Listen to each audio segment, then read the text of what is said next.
Thank you, Caoirleach. And Leader, I'm calling for a debate with the Minister for Further and Higher Education, Research and Innovation and Science, Minister Harris, on the appropriateness of withholding funding from Irish higher education institutes which have not been rubber-stamped by a British NGO. The NGO in question is Advance HE, which supervises the Athena Swan. It was founded in 2018 as a merger of the UK's Equality Challenge Unit, the Higher Education Academy and the National Leadership of Higher Education. Indeed, not only is it an English NGO, but it is one whose origins are directly linked to and funded by the British state. The Athena Swan Charter sets out the standards of gender equality which an entity must attain in order to be awarded a bronze, silver or gold award from the Advance HE, which the entity, such as the HEI, can then wave around before going home and sticking it on the fridge.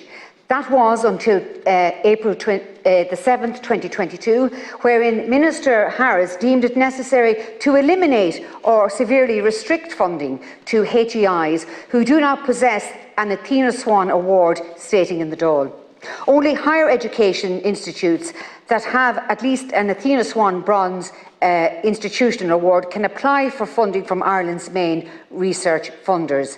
And so, hitherto, functionality useless award handed out by the leftist British NGO is now an essential prerequisite for every Irish university, college and institute that wishes to apply for funding from the country's main research funders. Now, this mightn't be so bad if the provisions of the Charter were truly about gender equality, that women and men are of equal value and that we should ensure that this is reflected in society. No, rather the Charter busies itself with the West's ubiquitous question du jour, radical gender ideology, stated that universities must commit to recognising that individuals can determine their own gender identity and tackling the issues faced by trans and non-binary people.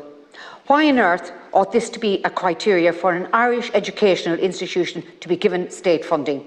As Dr. Matt Tracy writes, believing that a biological man or woman can simply decide that they are of a different gender is a subjective and ideological-based opinion. It is not a scientific fact, or nor ought public affirmation of it be a criteria for anything, least of all the granting of Irish taxpayers' money to universities. Research funding is the lifeblood of university, and so the message to Minister Harris is a simple one. Take the ideological soup or die in the cold.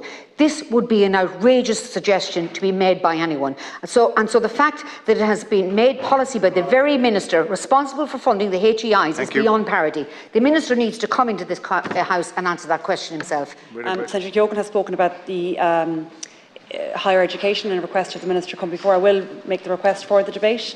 I can't answer the questions that you've posed really as a matter for the Minister in terms of the funding of HIEs and the requirements to meet certain criteria from that particular NGO. So we'll certainly request the debate and make the Minister aware of the topic that you've raised.